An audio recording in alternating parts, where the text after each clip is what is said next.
Namaskar. On behalf of India Science and the Department of Science and Technology, I, Nidhi Kumar, extend a very warm welcome to you on this program today. विज्ञान एवं प्रौद्योगिकी विभाग की ओर से आप सभी का स्वागत और अभिनंदन. Tam Soma Jyotirgame.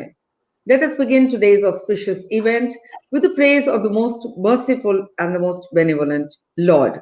जैसा कि हम सभी जानते हैं, किसी भी कार्यक्रम का शुभ आरंभ दीप प्रज्वलन से किया जाता है. I request our esteemed dignitaries. कुरुत्वं कल्याणम् आरोग्यं धनसम्पदः शुभं कुरुत्वं कल्याणम् आरोग्यं धनसम्पदः शत्रुबुद्धिविनाशाय दीपज्योतिर्नमोऽस्तुते दीपज्योतिर्नमोऽस्तुते शुभं कुरुत्वं कल्याणम् आरोग्यं धनसम्पदः शुभं कुरुत्वं कल्याणम् आरोग्यं धनसम्पदः.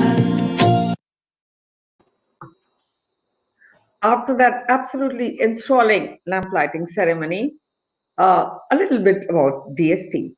Remembering 50 years of the Department of Science and Technology and what has been the numerous challenges, the journey, the enormous success, and to talk about that and more, we have with us two very eminent speakers today. Professor Ashutosh Sharma, Secretary, Department of Science and Technology. Namaste, sir. And Krishnamurthy Subramanian, currently Chief Economic Advisor to the Government of India. Namaste. Our topic for today is on the other side of the pandemic. A fresh wave of coronavirus infections in Europe is also seeing a fresh wave of lockdowns. Likewise, in France, Germany, Spain, Italy, these are aimed at averting a winter tragedy. India's infection trajectory is looking comparatively comfortable, friends, with October seeing a fall in daily COVID-19 numbers and with most of the recent good news of the active cases dropping. But we cannot be squandered by the carelessness called pandemic fatigue, as preventing another infection spike is doable.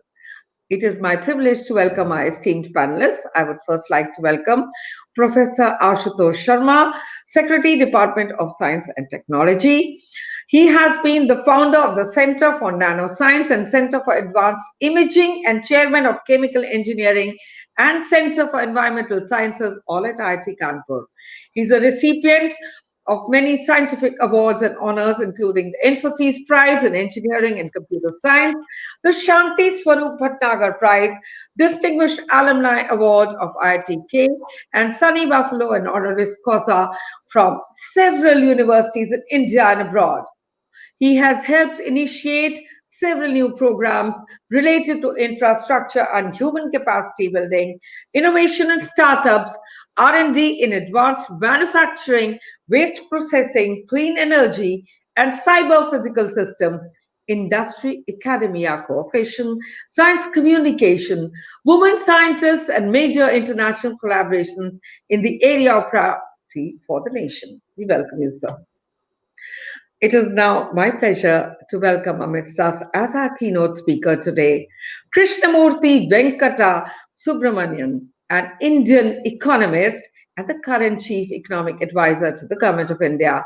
Shri Subramanian has also been a professor at the Indian School of Business. He holds a Master's of Business Administration and a Doctor of Philosophy in Financial Economics from the Booth School of Business, University of Chicago. He is also an alumni of the IIT Kanpur, where he studied electrical engineering, as well as the Indian Institute of Management, Kolkata, where he was awarded an Ewing Marion Kaufman Foundation Dissertation Fellowship in 2005. Thank you for joining us today, sir. I now welcome Ashutosh sir to share his vision and the milestones achieved in DST so far. Sir. Yeah, thank you, Nidhi. So indeed, it's been a journey of 50 years for DST. 50 years is not a long time, but during this time, the 5 decades, it's been working to make capacity and capability in all areas of science and technology and innovation So DST has been supporting everything from atoms to astrophysics, as well as have a very wide stakeholder base, all the way from school students to very, very senior scientists. I would like to share with you very quickly the new directions that Department of Science and Technology has been growing in. We have been very fortunate that in the last 5 years, our budget has more than doubled. And so what that means is it's possible to explore new directions. It is possible to add on things which are of great priority for the nation. Uh, so if we look at these four or five different directions very, very quickly, so one is, of course, to shore up our basic research, in particular the quality and profoundness of that research, because we know that India is already number three in the world in terms of number of scientific publications and is growing very rapidly. So what we need to focus on now is really disruptive research, quality research, profound research, basically moving away from the incremental research. The second direction, which is very important for applied sciences, is to have a very clear direction and relevance, which is set up right in the beginning of a project or a mission or a program. So that's very important, and bringing in industry to work in these applied science areas, in the areas of technology, and to connect our projects with national priorities and missions, for example, Make in India, and so on. Um, Another aspect, we know that innovation and startups have gained a lot of traction and a lot of momentum in the last 6 years. And indeed, we have doubled the ecosystem for innovation. DST working in that area has made more incubators and supported more startups in the last 5 years than in the previous 50 years put together. So this basically means that there is a huge emphasis on creating new opportunities for our scientists, for our young people, taking into account our demographic dividend, and creating new jobs, creating new wealth. Just to talk about wealth and jobs, third-party evaluation of incubators and startups that have been there in the last 3 years shows that it created new wealth of about 27,000 crores, and it created 80,000 new jobs. So there's just a very limited context, looking at the fact that DST spent maybe a little over 1,000 crores in supporting these startups. So the yields are really, really tremendous. And we need to do more of that. Other directions are related to diversity, inclusion, and equity. What that means is that people of all ages, gender, socioeconomic background, as well as the geographic location ought to all be able to contribute very strongly to the growth of science, technology, and innovation in the country. Of course, one has to be ready for the future, which is coming at us at faster and faster rate. So there are disruptive technologies out there on the horizon. We all know about artificial intelligence, machine learning, Industry 4.0, robotics, quantum technologies, electric mobility, supercomputing, and so on. So there have been new large-scale missions in all of these areas that create human resources, that create training, skills, infrastructure, capacity, new startups, new connects with the industry in all of these areas. And finally, let me conclude by saying that Department of Science and Technology has also been doing a great job of making new policies in the areas of science, technology, and innovation. Four of those policies are now in their last stages. There is an overarching policy on science, technology, innovation 2020, which would be coming in later this year. In addition, there are policies related to scientific social responsibility, a very interesting, a very compelling concept that perhaps we would talk a little bit later more in detail, as well as a policy for scientific infrastructure, and finally, policy for geospatial data. 50 years has been glorious 50 years. DST has contributed to almost anything in science and technology that happens in the nation. with very wide stakeholder base. And these are the foundational 50 years based on which we can build a great building of science and technology in the next 50 years. Thank you, Nidhi. Uh, Thank you, sir.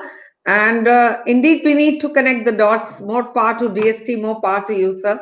We need to redraw, reimagine, reinvent India, and science and technology plays a major part there. I now request you, sir, our keynote speaker for today, Krishnamurthy Subramanian, Indian economist and currently the Chief Economic Advisor to the GOI, to please share your keynote lectures. Thank you very much, Nidhi. I think innovation is very, very important to any country. Innovation has been shown to have a very, very important component of economic growth. Not only economic growth itself, but also equitable economic growth. What is important to keep in mind here is the long run nature of innovation and science and technology. When we look forward for the next 50 years, I think this is extremely important. To illustrate this point, let me give you a very simple illustration. Many of us would have watched the movie The Man Who Saw Infinity on the mathematician Ramanujan. Now, one of the key things that is important to keep in mind is when Ramanujan was doing his research on number theory, if, let's say, Thomas Hardy had asked the question saying, what is the relevance of this research?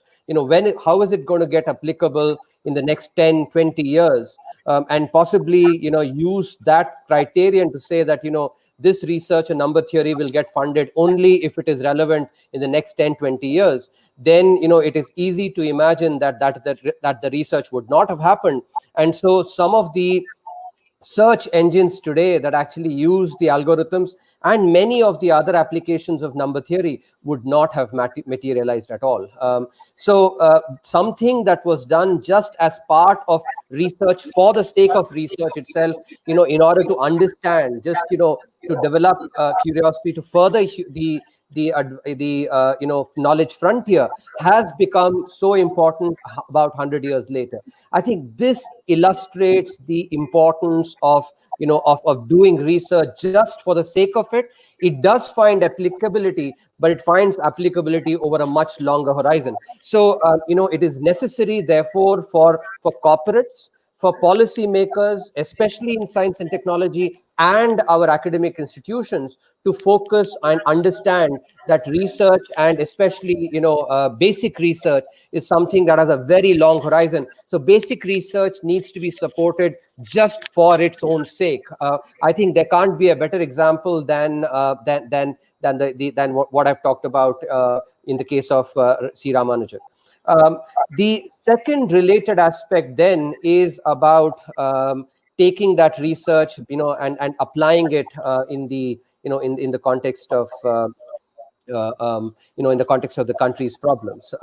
Here again, it is really important for the Indian Indian ecosystem in research and development to be competing with the best. It's really critical that we actually think about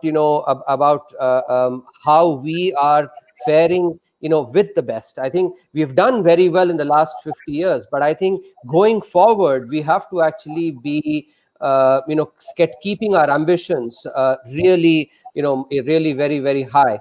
I'll give you a parallel here. Think about the 1990s cricket team and contrast it to the cricket teams that Saurav Ganguly and Mahendra Singh Dhoni led. The 1990s cricket team was one that actually used to win a lot on the Indian pitches, had a lot to write about in the Indian context. But was it a team that really went ahead and won accolades all over the world? In contrast, the teams led by Saurav Ganguly and Dhoni actually did that. That has to be the benchmark for us in the next 50 years, that we actually are counted among the best in the world. Our universities are among the top 10, top 20 in terms of actual number of publications, in the top journals in the world. In terms of our patents, our intellectual property, we have to be among the best. That is the ambition that we must have, actually, because if innovation has to help solve the various problems in our country, then this kind of ambition is extremely important. Which brings me then to the third key aspect, something that all our policymakers, especially corporates, need to really think about, which is that innovation, research and development does not happen in an environment where failure is not tolerated. When innovation is path breaking, and having worked in this area, on what is called in economics as endogenous growth, which comes from innovation, the literature makes this distinction between exploitative innovation and explorative innovation, something that Professor Sharma also mentioned about, which is that exploitative innovation is marginal, while explorative innovation is path breaking.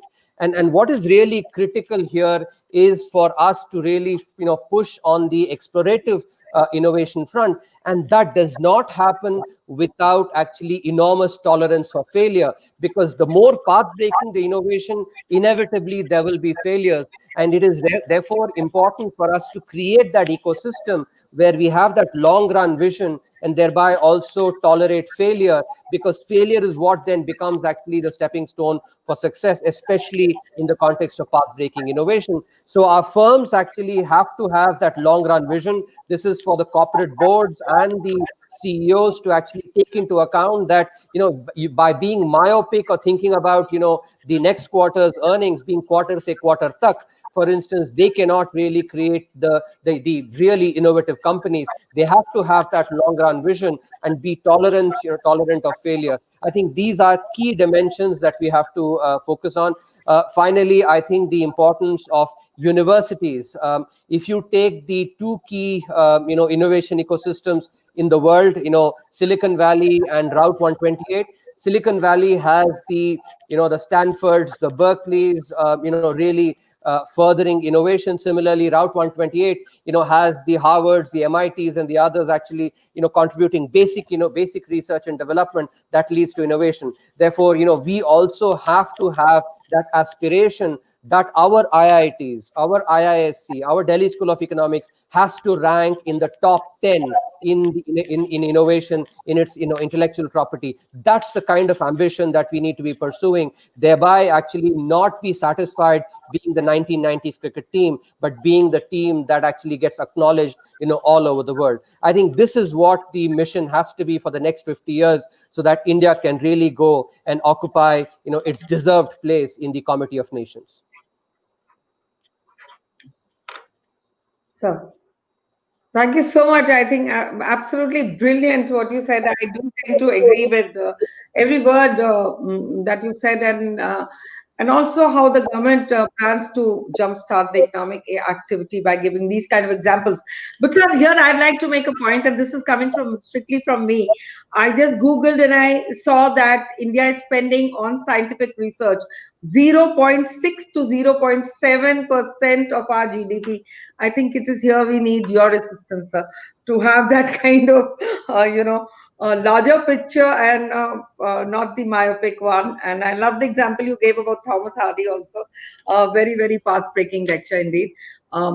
Professor Ashutosh, sir, I'd like to request you now to allow me to take a few questions that are flashing on our screens. Sir. Go ahead. Sir.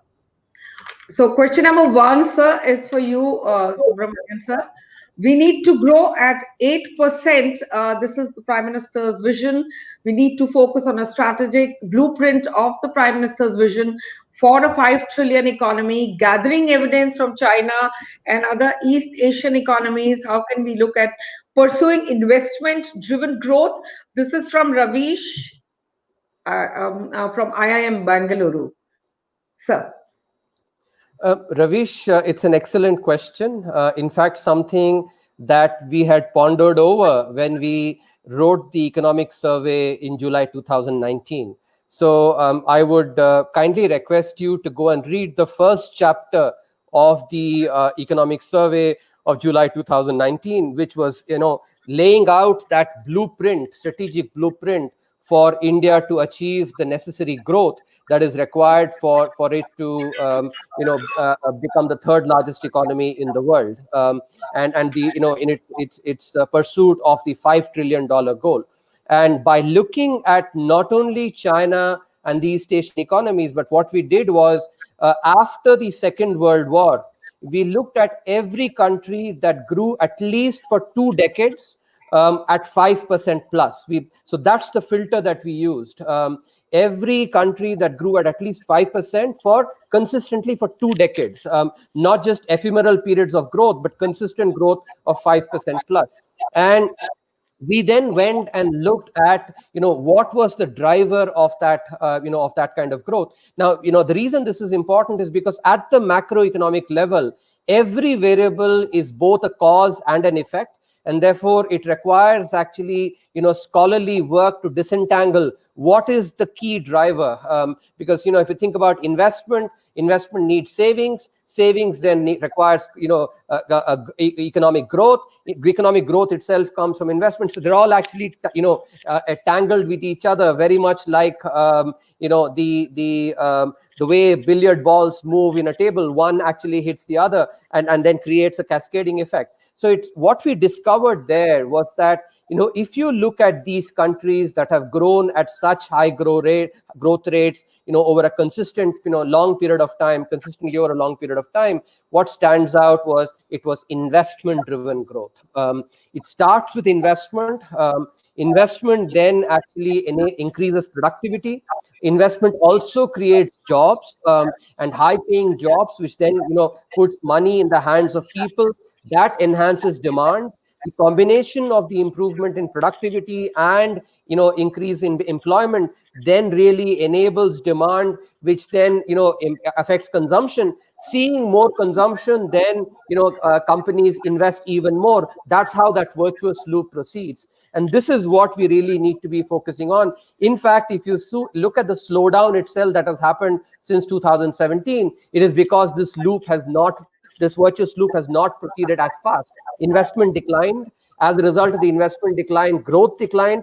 Because the growth declined, consumption got impacted. Because consumption got impacted, then firms basically did not anticipate as much consumption and therefore reduce their investment. So what we really need to do is to actually now reverse that trend, and that is what the series of reforms that have been launched now by this government can really accelerate this process by enhancing the productive capacity. And these reforms are especially focused on two sectors, the primary and the secondary sectors of the economy. Primary is agriculture, secondary is manufacturing, which has the potential to create enormous number of good, well-paying jobs, and thereby accelerate this process. So we've already laid out the agenda. I would request you to go and take a careful look at that, and it is actually investment driven. Thank you, sir. I hope, Ravish, you got your answer. And as you said, during the festival time, in any case, we're seeing acceleration in consumer buying. So the next question for you, Ashutosh sir. There is a report that the COVID surge in India is now on the downslide, sir, leaving Delhi and 2-3 other places. So this question comes from Radhika from Delhi. She says, how early can India control COVID-19? And what are the protocols that you wish to elaborate upon now? Yeah, of course, this is an important question, not just for Radhika, but for all of us. And so before I come to that question, let me just say that I was so glad to hear the views of Krishnamurthy Subramanian, his opening remarks. And I have to say that here a scientist and an economist are totally on the same page, which is rather rare, because economists say, hey, give the little money to science. So money comes from somewhere and then it gets consumed by science. And so both of them have to work together. It's like a pipeline, right?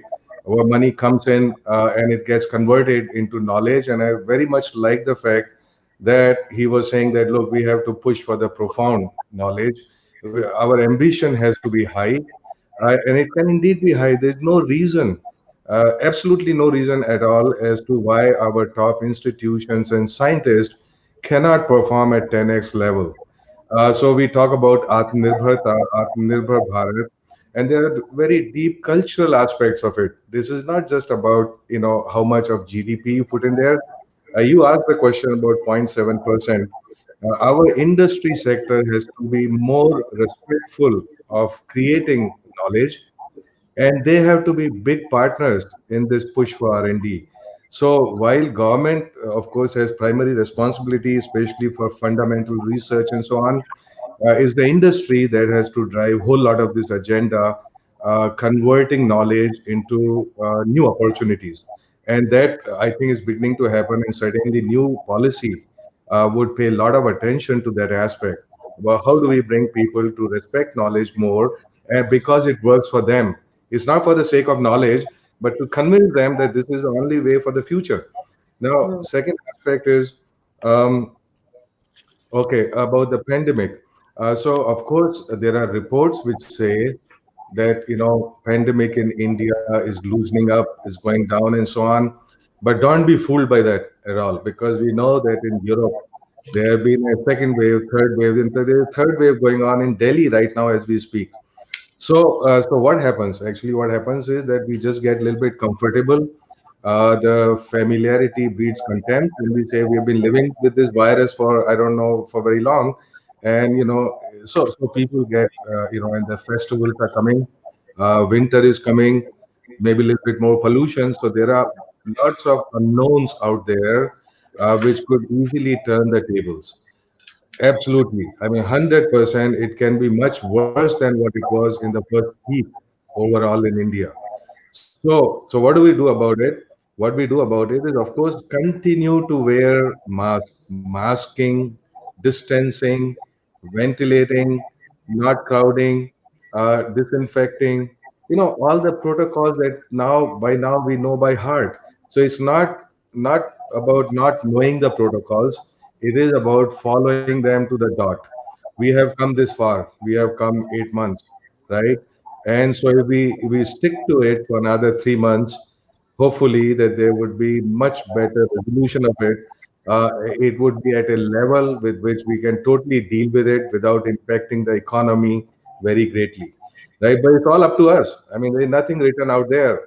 There is no model, nothing that predicts, look, is going to go away. It's not going to go away. And if we can control it, we can keep it under control by religiously following all the things that we already know. And very, very critical, very important. We don't want to get into this, dangerous time again. So my appeal to everyone who listens to it is that don't relax. This is not the time to relax at all. On the contrary, this is the time to tighten up even more than before. Thanks. Thank you, sir. Maybe let me Indeed, very, to- very, sir. Let me just add, I think these are some very important points. I just wanted to complement this by, if you look at the previous pandemic, the Spanish flu pandemic, there are two key learnings that research, especially epidemiological research, from the Spanish flu, that needs to be highlighted. One, the Spanish flu actually lasted about 2 years, and that's one important aspect to remember. Second, the second wave of the Spanish flu was far more devastating than the first wave, and this is another key aspect that all of us must remember. And therefore following all the protocols actually is extremely critical. We have to remember, savdhani hati, durghatna gati. Absolutely. On that note, we'll take you to the next question, sir.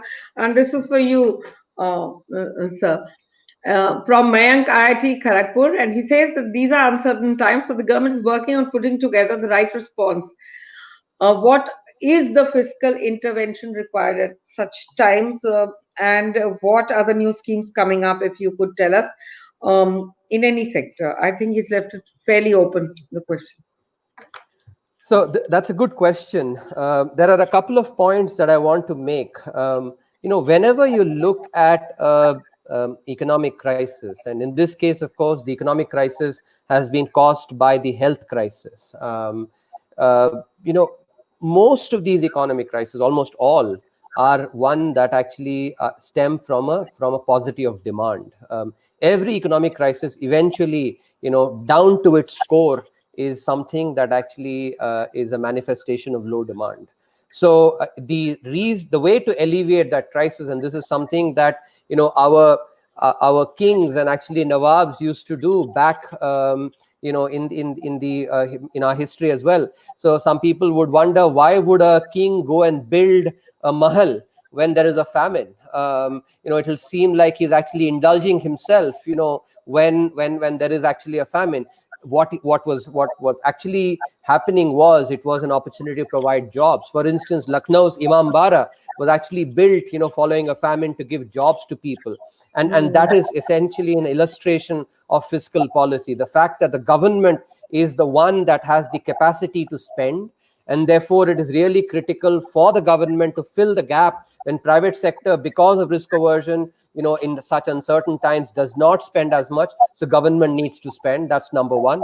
Second, actually, government also needs to fill the void of risk. So in order to create a risk multiplier and also an expectation multiplier. When the government, spends, what happens is that money reaches the private sector, and that enables the multiplication. As the economists always say, my spending is your income, and your spending is someone else's income, and that's how actually the multiplying effect happens in an economy. So this is a really critical aspect, that crises like these need the fiscal spending, and so that's point number one. Second, if you look at in terms of there are sometimes concerns that do we have the fiscal space to be able to do the spending? Here, the foreign savings that are coming in, for instance, the current account, in the first quarter, we had a surplus of $19.8 billion, about $20 billion. Now, even if we actually we don't have as good performance, but if we have, reasonable performance in the remaining 3 quarters, our current account may be in a surplus of about between 1.3, 1.4% to maybe 1.8%. Now, an emerging economy like ours should actually have a current account deficit, because what is the deficit? Basically, you are investing more than you're saving, and so that foreign savings are actually supporting your investment, which is what an emerging economy like ours needs to do. So the current account and the money that is coming in, I think, provides us the opportunity to really spend fiscally. Now, where should we be spending here? I think the most important should be on infrastructure, because infrastructure has this ability to really, create a multiplier effect. Infrastructure pushes construction activity, which creates a lot of jobs in the informal sector, and therefore has the bang for the buck is really very, very high. And in fact, if you go and look at the previous instance, for instance, after the Asian financial crisis, in 2000 to 2002, we had growth rates of 3.8% in 2000, 4.8% in 2001, and 3.8% in 2002. And what did the government then do? The Vajpayee government then did fiscal spending, built the golden quadrilateral. The debt to GDP rose to the historical high of 87%. But then that spending brought growth back to 8% plus for the next several years, and thereby, debt to GDP declined to 67%. So it is, there is that template for us to actually follow. It was reforms plus fiscal spending. Reforms have already been done. Now, it has to be on spending on infrastructure to enable, significant growth to be brought back. Absolutely, and I hope, Mayank, your question has been answered, because as said, we need to take these measures in order to get that spike again. The next question, sir, is for you, Professor Ashutosh. How do you feel, and what are the steps taken by the Ministry of Science and Technology to grow scientific temper among the masses? This is from Rohit from IIT Kanpur. Yeah, very, very interesting question, and I've often pondered over it. What I have pondered over is what exactly is the meaning of scientific temper. So if we don't know what we want to inculcate, then we don't know the right methods for doing it. So I would come to in a second about what do you do about inculcating scientific temper among the masses, right? So scientific temper, first of all, has no direct correlation with the formal education in science. So it could be either way. I mean, I've seen very good, great scientists, in fact, who may not, they may lose scientific temper as they come out of the lab or the office, right?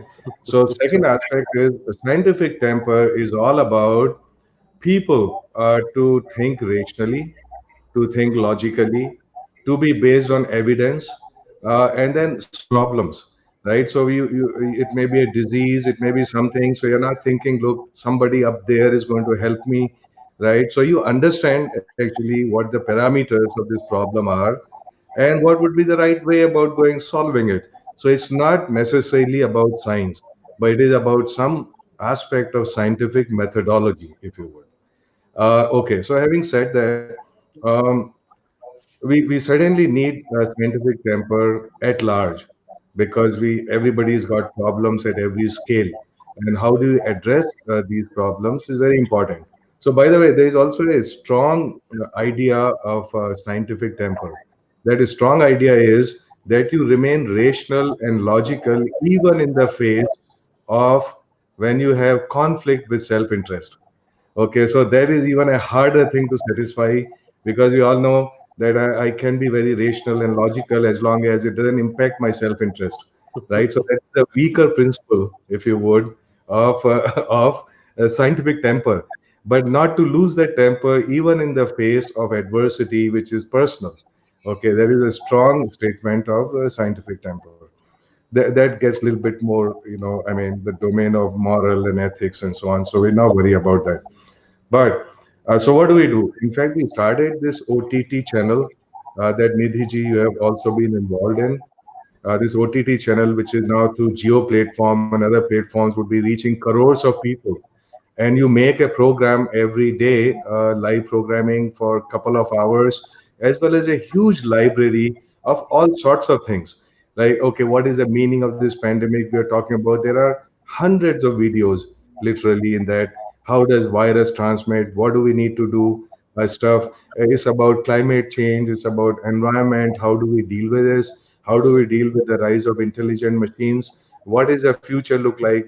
How can we participate positively in shaping that future? So all of that is happening, and this has happened last couple of years. There are many programs that you do supported by DST on different channels and different radio programs. When you reach out to a lot of kids in school, it's always good to catch them young, because once you have stereotypes, conditioning, and so on, it's very hard to shake it off, right? If I always believe that my disease is because of whatever else, right, then it will be very difficult to change those ideas at a later date.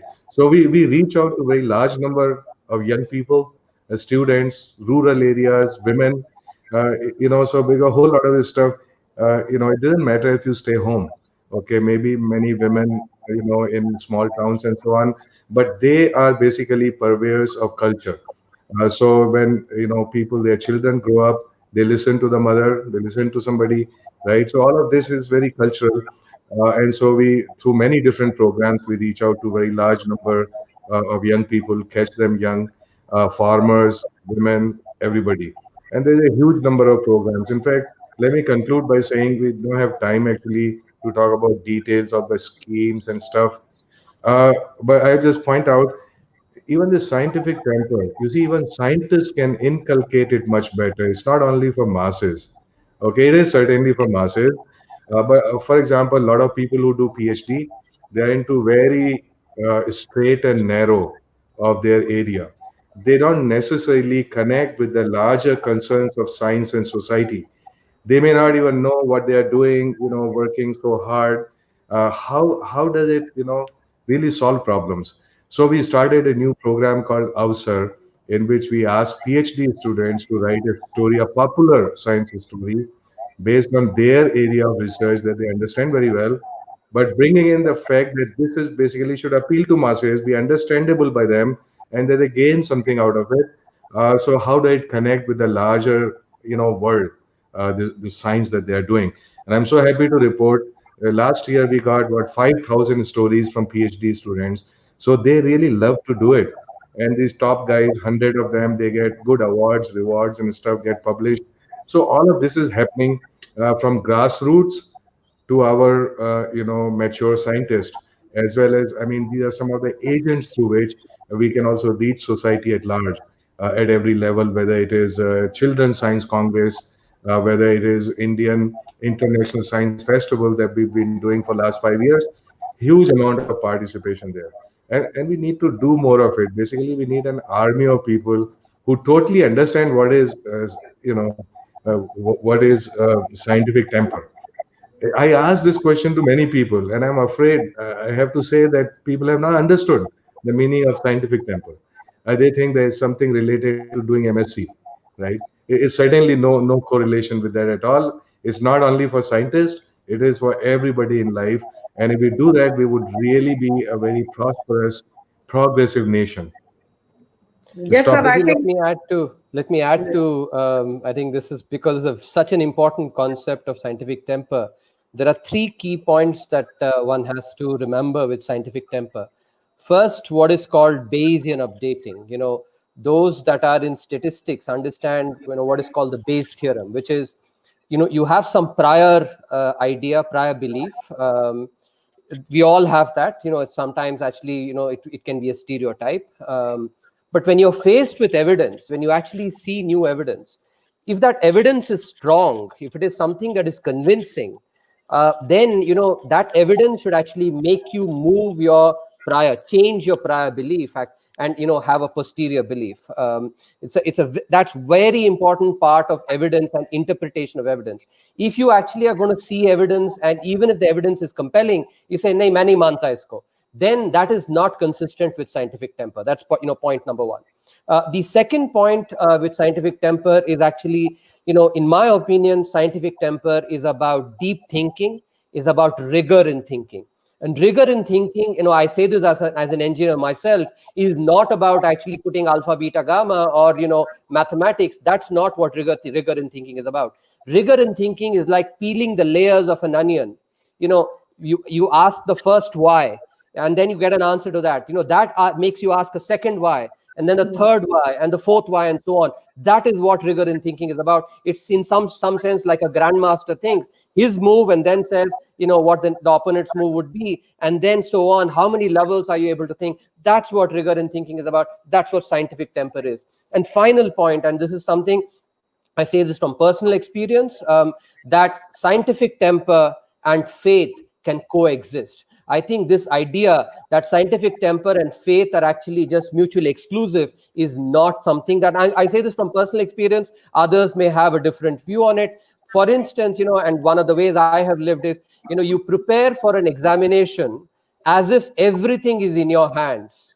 But after the examination is over, you pray as if everything is in God's hands. That's the combination of basically science, of scientific temper and faith. It is not about basically saying, not preparing and going to the examination saying Bhagwan Malik hai.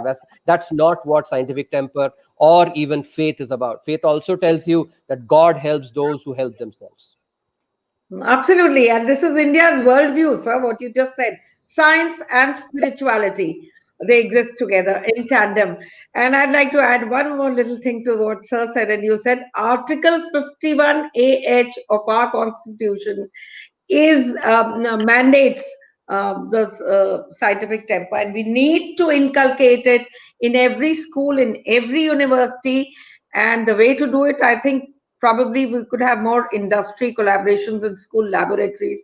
That could be one of the things, but that's a different topic which would interest all of us, and maybe we could have around two of the same thing to take that further.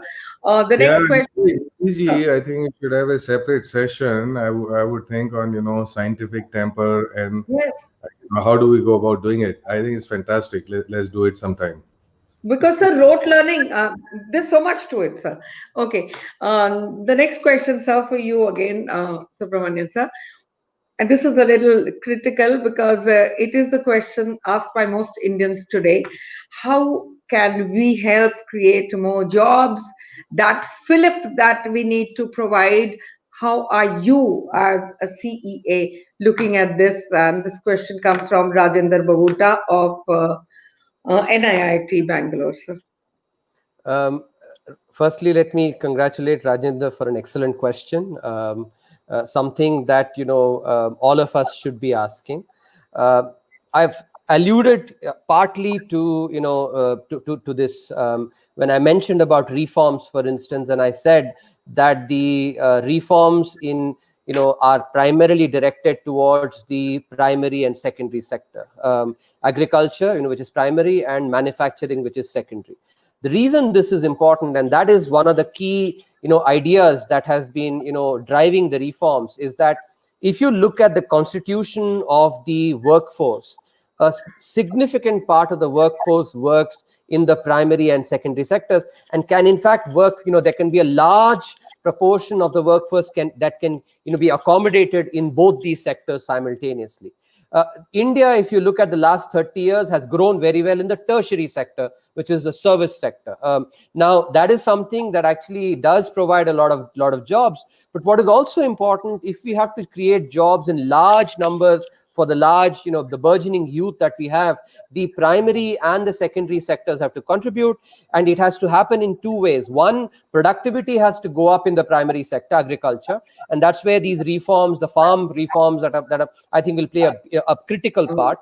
But at the same time, the reforms in the manufacturing, your labor reforms, the MSME definitional changes, the export PLI scheme, the entire Make in India campaign, all these together will actually produce more jobs in manufacturing, because labor, the way the labor laws were a big inhibitor for job creation in the economy, because if the employer could not cater his employment to the market conditions, that made him very, very reluctant to hire, and that therefore really affected the prospect for increasing employment. Now, with these reforms, that is really enabled. So when you have more people coming into manufacturing, agriculture, the number of people working in agriculture can be reduced, and thereby the farms that are used, the size of the farms, economies of scale can be better generated, and thereby that will also add to the productivity improvements in agriculture,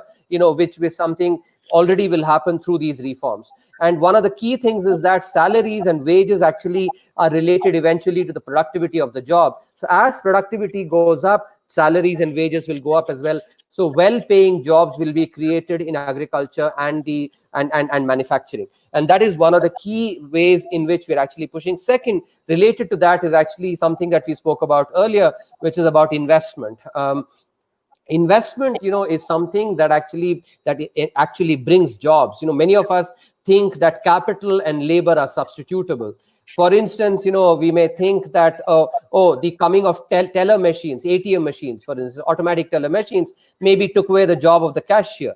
That is something if you look just at the surface, then you think about it. But now, if you count all the jobs that are created in manufacturing ATM machines, administering those ATM machines, then there are a lot of jobs that have been created as well. So when you have investment, the nature of jobs changes. But it is not right to say that investment actually robs jobs. When you look at it by taking the entire supply chain into account, investment in turn actually brings jobs, and that is something that is. So the emphasis is on the primary and secondary sectors and in enabling investment, both of which will really help in creating well-paying jobs, or jobs in the organized sector, going forward. Because finally, if you think about economic inclusion and social inclusion, there is nothing better than one member in a family getting a job in the organized sector. That really brings both social and economic inclusion. Absolutely, sir. And totally agree with you. So the next question we have is for you, Ashutosh, sir. And this relates to involving industry in creation of relevant knowledge economy kind of thing. How could we find solutions to the development of more digital technology? And as our topic today is COVID-19, do you think those kind of apps have been made? Please elaborate on that. How has all this mushroomed in India? Yeah, so thinking about digital technologies, in fact, what Subramanian said just now about ATM machine, they also another aspect to it. I do recall in my good old days, you get into a bank line, you stay there for 1 hour, you listen to all the nonsense that people were talking. But now you say that 1 hour, and then you are so much more healthy in your brain, so your productivity actually has gone up. So not only that you have created new jobs because in other sectors, but also all these people who are suffering the tyranny of bank, right? They have been now freed. I mean, their energy and time has been so greatly freed, and that's what machines do. Okay, so of course, every technology has a light and a shadow. So there are shadows of technology that we must understand for each technology, and we must know how to address those shadows while increasing the brightness of the light of that technology. Now, your question was about digital technologies, and that indeed is relevant in this context because a lot of people say, of course, it's going to happen that if there's Industry 4.0, if there are thinking machines, if there is artificial intelligence, you would need a new jobs, you would for which you would need new skills, and you would need new education if you would. In fact, the education of future should be all only about the capacity to learn continuously. It is not about the content of what is actually being taught. It's very little about the content. I mean, you can learn it on your own when you need it, and some new stuff is coming in, you need it, you learn it continuously and apply it. So, digital technologies certainly are here to stay, and they are going to grow exponentially. To give you an example, we started a mission last year on cyber physical systems, and that pretty much covers, it's pretty good, it's about 4,000 crores. So, it's generating capacity, capability, human resources at every level, and also from R&D all the way to industry and translation and so on. So, it's fantastic. Now, now the way actually that this would work, that I'm talking about creating new digital technologies. I'm not talking about the use of technologies right now, which is a separate issue. Creating digital technology or new technologies, it has to happen in close collaboration with people who generate knowledge and also people who can use that knowledge. Now, our weakness actually is not so much in the creation of knowledge, but in the direction of that knowledge and its eventual consumption of that knowledge. So these things, these links are created, for example, in this mission from the beginning. This is to say, do create profound knowledge, not just be a follower or this great university XYZ somewhere because it's fashionable there. We must know what our problems are. We must also know what kind of exciting knowledge we need to create in that domain, and also link it with people who be able to use it. Of course, lots of apps are coming up. For example, this Setu, right, for Mm, pandemic. And now mm, all of this actually, the Setu would be as effective as the number of people who would be using it. So when we talked about things we need to do in the pandemic, one of the things is of course tracing. Who do you want to? Is there somebody around you that you need to avoid? If you have come in contact with somebody, you should know, right? So this contact tracing, tracking, isolating, quarantining is another aspect of containing the pandemic and its spread. And this is all possible through digital means. But it's also a question of how widespread is the acceptance of these measures of digital technologies. So, so I think it's happening, and there's no doubt that this is all of the future of humanity. It throws up many questions. Not everything is clear at this point as to what shapes the digital technologies would eventually take. I have a view regarding this. In 20 years from now, the going into industry 650 or something like that. Basically, you would integrate biology and life with digital.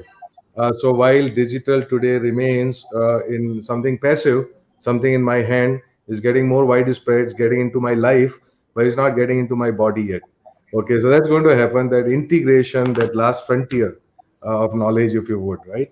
So digital is not simply digital out there, that digital becomes all pervasive, and there are grave dangers as well. So point is, and we don't have time to discuss this should be another session on saying, look, how digital cyber and its integration into our life is going to impact every aspect of our life, whether it is yes. about dating people, whether it's about my marrying people, whether it is about the shape of the governance, it is about the shape of the democracy in which we live. Every single aspect, right? It's so fascinating. There are challenges and opportunities out there. Every challenge should translate into at least two new opportunities. And that is all about being digital, right? So I stopped there because of lack of time, we would run out of it very soon. Absolutely. Maybe And as you spoke of, sir. Please. let me just add to, on the digital economy. The digital economy survives on data. Data is the oil for the digital economy. And here I want to highlight that in the July 2019 economic survey, we had written a chapter which was titled Data of the People, by the People, for the People. Which is viewing data as a public good, much like we think about roads, highways, ports, airports as infrastructure. I think for industry 4.0, for enabling the digital economy, we have to think about the information highway, and data in that as actually as a key infrastructure element as well, and invest in creating that infrastructure. For instance, governments have survey data, they have administrative data through various welfare programs, and there's third party data as well. By bringing together all these data sets, by providing a good 360-degree view while maintaining privacy of the individual, but by aggregating and anonymizing these data sets, and creating data sets at scale, and also having a large time series, that's how the digital economy can be enabled. So I think the data quality and data is necessary for the digital economy. It's not sufficient, but it is necessary, and therefore that necessary precondition has to be invested in for us to really enable industry 4.0. Absolutely. And build resilient I think this infrastructure. is so fascinating, so fascinating. I can't contain myself. I so agree with what was said. In fact, people say data is the new oil, and I always correct them. I said data is the new water. Actually, oil is not that indispensable. And going forward in the future, oil is going to disappear, but water is going to be there forever, and is going to be so valuable. Now, India is very data rich, and data is the stuff on which rides all information, all knowledge, all uses, and so on. So, data is very rich in data, India, but unfortunately, historically, we have never valued our raw material, and data is a raw material based on which everything happens. So, I just hope that we do not repeat that mistake again. Data, I hear a lot of people say, "Hey, is my algorithm? Give me the data." Algorithms are dime a dozen. To generate right kind of data is far more difficult. It takes more resources, in fact, than to produce an algorithm. So don't let some salesman come and sell you plastic for your diamonds. Okay, that is my very short appeal. Understand, respect data, and hold on to it. I mean, unless you get the right barter for it. Absolutely. Sir, on that note, I'd like to request you, Ashutosh sir, and I'd like to tell the viewers firstly that both of you, being from IIT Kanpur, also share a very lovely relationship, that being of a teacher and a student. Sir, Ashutosh sir, may I ask you to ask your very, very eminent, very bright student, one who stands very tall in India today, a question, please? Not just in India, I would say globally. I think we should have global aspirations now, and I think it's One of fantastic. the brightest So, minds, so yes. here's a very quick quiz, and I always been thinking about it. I ask every economist that I know, and here is a very distinguished one. So I say, look, with the rise of sustainable development concerns, with the rise related climate change, environment, constraints on our resources, which have never been, in the you're living in 1960s world, nobody thought about these things. They said technology was forever, that our improvement in life is forever, that this party will continue forever, right? Those were the optimism of the days which are gone now. So now, what I'm saying is, are there any economic models that are alternate to what we now do and how we do it, right? To attain, development, sustainable development, happiness, nirvana, whatever you call it, or would this model can continue forever and not lead to disasters? So, what are the alternatives? I think, Professor Sharma, this is an excellent question. I think the Indian model of economic development is in my opinion the answer to this. Allow me to expand on this concept. First thing, a lot of us, especially economists, typically think that economic thinking is only what started with Adam Smith. But an important fact to remember, and this has been documented by Angus Madison, who looked at the GDP and the contribution to world's GDP of various countries. One fact that stands out, from that is that India, for 3/4 of known economic history, which is the last 2 millennia, up until 1750 AD, contributed more than 1/3 of the world's GDP. Now, that's 17.5 centuries, India contributed more than 1/3 of world's GDP. Just to give you a sense of the dominance here, all of us have been following the US elections because US is an economic superpower. Now, US's contribution at its peak to world GDP has been of the order of 15-16%, and that too for half a century. So just put these two together, 17.5 centuries and contributing more than 33% of world's GDP versus half a century with about 15-16%. That gives you an idea of the dominance. Now, Professor Sharma, you would acknowledge that such kind of dominance never ever happens by accident. Such kind of dominance only quality of thinking, the model that was based on this thinking, and that model was of ethical wealth creation which combined the private enterprise. So what we call in the economic survey the invisible hand of the market. This is something that Adam Smith coined, together with the hand of trust. It's a marriage of the hand of trust with the invisible hand of markets. And this hand of trust is extremely important in the context of the question that you've asked, which is that, and it's about ethical wealth creation, not just wealth creation through any means. And, if you think about it, actually, in our homes, we capture this in so many, so it's such a simple way.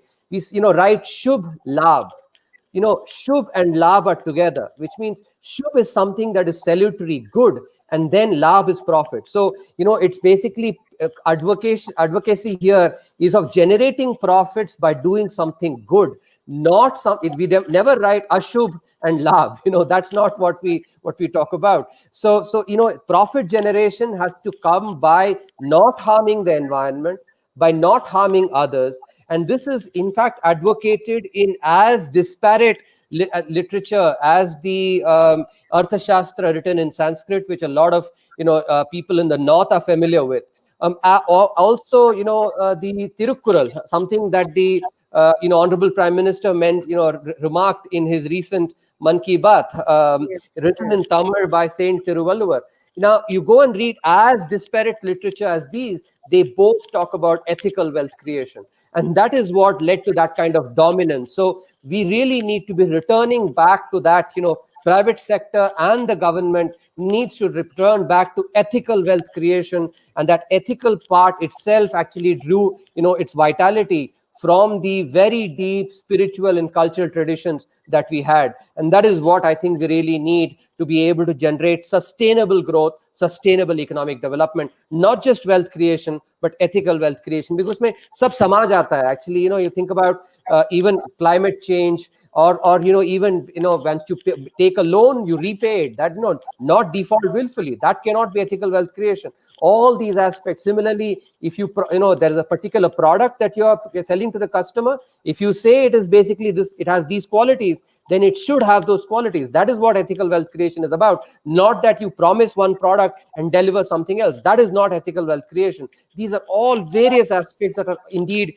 captured in this idea. So what we really need is a return back to that model, away from the model of either wealth creation by any means, or even socialism, which is basically something where wealth was treated as a necessary evil, which is not consistent with our thinking. Because if you think about the various noble pursuits, the four noble pursuits, dharma, arth, kama, moksha, in that earth is actually mentioned as a noble pursuit.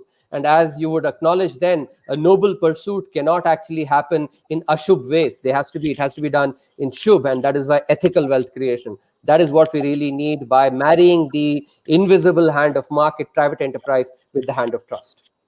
Absolutely. And as you said very rightly, um, This is so fantastic, Nidhi ji, and because this is something that needs to be discussed. This is really the fundamental question, I would think, for all humans who live on this planet now and a century from now as well. So, what one has to think about is true that this is about ethical wealth creation and development and so on. But who is in control? Who is going to do it? Right? I mean, so next question would be, we can discuss it later, because when you look at from the level of an individual to the level of a nation and indeed the entire globe, we are all sold to this idea that just do consumption, right? Okay, you buy 5 cars. If you don't need them, doesn't really matter, right? And to hell with who's going to live after me, right? So there's a very deeply cultural aspect, and you have to inject some spirit into it, into this material. So then the question is, who's going to do it? Because who is in control, right? This is all autopilot, right? Anyway, so I think I stop there. It's been such a fantastic session, so much learning. So I should thank Dr. Subramanian for being with us, and Nidhi ji, please you go ahead thanking him as well. so wonderful. On that very pragmatic note, as you mentioned, sir, ethical trade-offs is a strict no-no, and that is what we're having everywhere, including the US elections. With that, we come to an end of the question answer round.